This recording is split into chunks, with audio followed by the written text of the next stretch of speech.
मार्गदर्शन में ही हम ये सब कार्य कर रहे हैं। डॉक्टर साहब ने जो अपना कार्य बताया वो भी मार्गदर्शन था बुद्ध का, बाबा साहब का, और इसीलिए वो कर रहे हैं।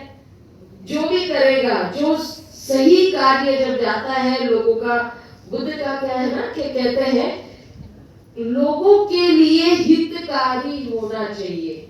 जो भी कार्य है अगर उससे लोगों का हित होता है तो वो कार्य धम्म के मार्ग पर चलकर होता है, ऐसा हमें लगता है। और पता नहीं है, मेरा डेफिनेशन में बता रही हूँ, मेरे हिसाब से कोई और अलग सोच सकता है। और आज का ये अंतरराष्ट्रीय बुद्धिस्ट महिला परिषद में, इसमें अंतरराष्ट्रीय गोल्डन महिला पुरस्कार समारोह है, ऐसा मुझे लग रहा है ना। परिषद में महिलाओं को सम्मानित किया जाएगा और ये वही महिलाएं हैं जो ये कार्य को समझकर, बाबा साहब को समझकर, बाबा साहब के माध्यम से बुद्ध के मार्ग को समझकर उन्होंने अपना अमूल्य समय और अपना काम उस तरह से किया कि आज वो गोल्डन हो गई है, उनका कार्य गोल्डन हो गया है। और इसीलिए उनका सम्मान करना जरूरी हो जाता है, क्योंकि ये कहा जाता है कि अगर किसी को हम प्रेरित करना होता है कि वो काम बार बार करे, तो वो उनको प्रोत्साहित करने के लिए बहुत जरूरी है कि कुछ ना कुछ हम उनको इस तरह का एक मोटिवेशनल पुश कहेंगे हम उसको, वो किया जाता है। इसमें एक मैं छोटी सी बात करती हूँ तो बहुत बड़ी बात हो गई कि एक पुरस्कार दिया जा रहा है। मेरे हिसाब से अगर कोई कुछ नहीं दे सकता है तो कोई अच्छा कार्य कर रहा है तो उसे एक स्माइल देकर थैंक यू बोलना भी उनका मोटिवेशन है। मैं ऐसे मार्गदर्शक मैं यही बताना चाहती हूँ कि बहुत ताकत है तुम्हारे स्माइल में और तुम्हारे धन्यवाद में। मैं एक उदाहरण देना चाहूंगी। हम लोग बिहार के धम्म यात्रा में मैं गई थी। धम्म यात्रा मतलब मैं गांव घूमती हूँ, तो उस धम्म यात्रा में मुझे, हम लोग कार में थे और एक छोटा बच्चा, उसने कुछ गुजिया होता है उधर में, तो गुजिया मीठा कुछ कहते हैं, वो ऑर्डर किया था किसी ने, जो ऑर्गेनाइजर हमको ले जा रहे थे वो, और वो मुझे लाकर दिया। मैंने जैसे उसको थैंक यू कहा, वो लड़के के चेहरे पर इतनी अच्छी स्माइल आई और तब से मैंने कहा कि ये वर्ड जादू करता है। और मैंने सुना है हम लोगों के बीच में थैंक यू बोलते, अरे आमच्या कामावर पाणीच फेरलं। नहीं, पानी नहीं फेरता, मोटिवेट करता। अपनी माँ को थैंक यू बोलकर देखो, कभी बोले हो? बहुत कम लोग हैं, आजकल चल रहा है, समझ रहे हैं लोग। हमारी माँ दिन रात हमारे लिए काम करती है, पानी मांगते पानी लाकर देगी तो भी थैंक यू नहीं बोलते ना। तो ये हमको ये जरूरी है मोटिवेशन देना कि वो समारोह का कार्यक्रम है, ये तो बहुत बड़ा है और काफी अच्छा इन्होंने प्रयत्न किया है, इस तरह के कार्यक्रम होने चाहिए। दूसरा, जो कोविड में थोड़ा समय लूँ ना, कोविड के ऊपर चल रहा है, ये 2 साल का जो कार्यक्रम हुआ है। अब यहाँ पर हमने व्हाट्सएप पर, न्यूज़पेपर में, सब जगह ये देखा कि भिक्खु भिक्खुनी, मैं हमारे भिक्खुनी के इसके बारे में बताना चाह रही हूँ कि भिक्खु भिक्खुनियों को सपोर्ट नहीं मिला। इस तरह के मैसेजेस, न्यूज आते रहे हैं। क्यों इस तरह की न्यूज आई? क्योंकि सबके मन में है कि भिक्खु भिक्खुनियों की सेवा आम जनता ने या उपासक उपासिकाओं ने करनी चाहिए। लेकिन अगर बाबा साहब के विचार से देखा जाए, बुद्ध के शिक्षाओं को ध्यान में रखकर देखा जाए, तो भिक्खु भिक्खुनियों ने उपासक उपासिकाओं की और सारी जनता की सेवा करनी चाहिए। ये मिसिंग रहा है, ये मिसिंग रहा है। ये अलग बात है, जो नहीं कर सकते, जो ज्यादा एज के हो गए या बीमार है, तो उनकी बात अलग है। लेकिन जीवनधारी जो भी है, क्या उन्होंने लोगों की सेवा करनी चाहिए या नहीं करनी चाहिए? अब सेवा शब्द अलग हो जाता है। सेवा बोले तो पैर दबाना है ना? नहीं, सेवा बोले तो यहाँ पर क्या है कि एक दुखी व्यक्ति को सुन लेना, एक दुखी व्यक्ति के सुनकर अगर हम उनको मार्गदर्शन करें तो करना, या नहीं कर सके तो कम से कम सांत्वना देना, ये सेवा हो गई, है ना? तो यहाँ पे हमको ये अभी चेंज करना पड़ेगा, और यही चेंज करने के लिए इस बार भिक्खु निसंग ने कोविड में कार्य किया, मैं बताना चाहती हूँ क्या कार्य किया।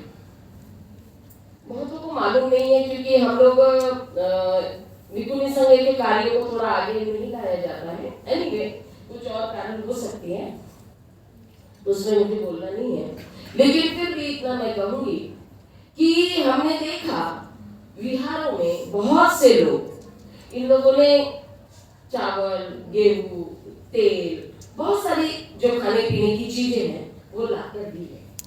अब बिहारों में लाकर दी, यहाँ तक तो ठीक है, लेकिन उस कोविड पीरियड में जहाँ पर इंस्ट्रक्शंस था कि आप लोग इकट्ठा मत आओ, वहां पे कुछ लोगों ने एक जगह अरेंज करके भिक्खु भिक्खुनियों को बुला दिया।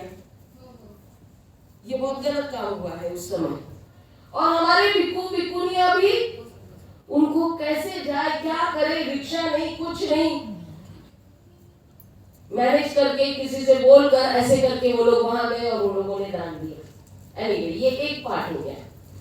दूसरी पार्ट, खाने की व्यवस्था सभी ने की। हम ये कह सकते हैं चाहे इस तरह से करें या उस तरह से करें, सभी ने की, लेकिन एक पार्ट फिर मिसिंग था, वो था मेडिकल पार्ट। डॉक्टर साहब, वो था मेडिकल पार्ट। मेडिकल के हेल्थ इश्यूज के हिसाब से भिक्खु भिक्खुनियों ने बाहर नहीं निकलना है, अगर वो नहीं निकल पाते हैं तो। लेकिन जितने भी जो नहीं निकल पाते, वो किस वजह से नहीं निकल पाते हैं? तो वो या तो डायबिटिक होते हैं या तो बीपी के मरीज होते हैं। ये दोनों बीमार भिक्खुनियों को जो मेडिसिन की जरूरत होती है, ये कोई किसी के ध्यान में नहीं आया कि ये उनको देना चाहिए। हाँ, मेडिसिन जरूर देते थे, folic acid, iron tablets, iron capsules, ये सभी भिक्खु भिक्खुनियों को पहुंचाया गया। पैरासिटामोल सभी को पहुंचाया गया, क्रोसिन सभी को पहुंचाया गया। क्या भिक्खु भिक्खुनियों के गाइड किया गया कि कब लेना है? नहीं हो पाया, दिया सब।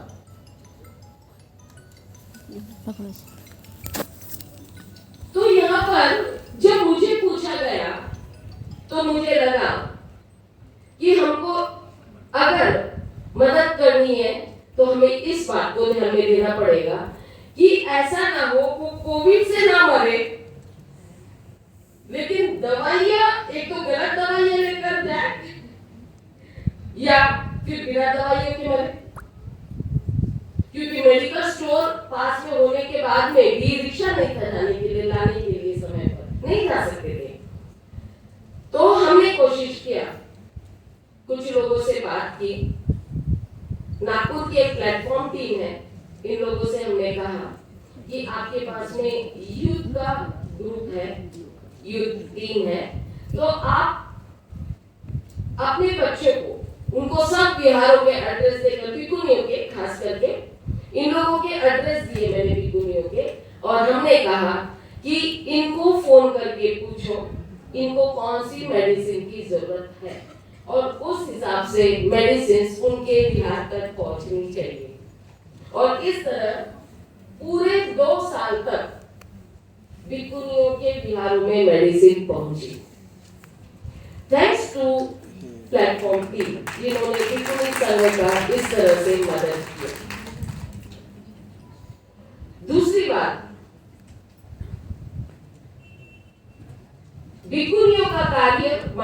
मार्गदर्शन करना होता है और सबको मार्गदर्शन की जरूरत रहती थी उस समय में हेल्थ इश्यूज के लिए। दूसरा, डिप्रेशन में चले जाते थे, है ना, क्योंकि स्कूल बंद, कॉलेज बंद, जॉब नहीं, कहीं पे वर्क फ्रॉम होम हो रहा था, कहीं पे नहीं हो रहा था, वर्क फ्रॉम होम हो रहा है तो लैपटॉप नहीं तो कैसे काम करेंगे।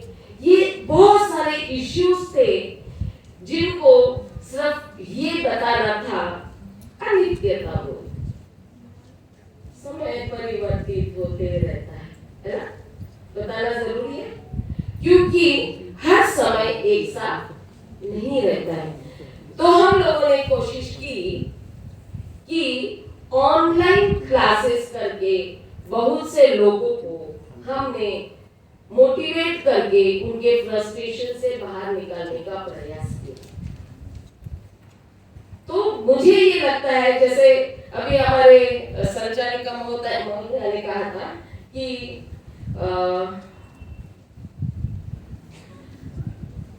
हमको यहाँ पर बहाने बहुत मिल जाते हैं, है ना?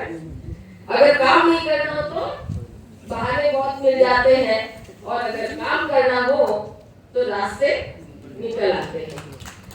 तो ये मुझे लगता है रास्ते निकालने वालों में भिक्खु भिक्खुनियां अग्रणी में होना चाहिए, सबसे आगे होना चाहिए, क्योंकि ये उनका एक रिस्पॉन्सिबिलिटी है।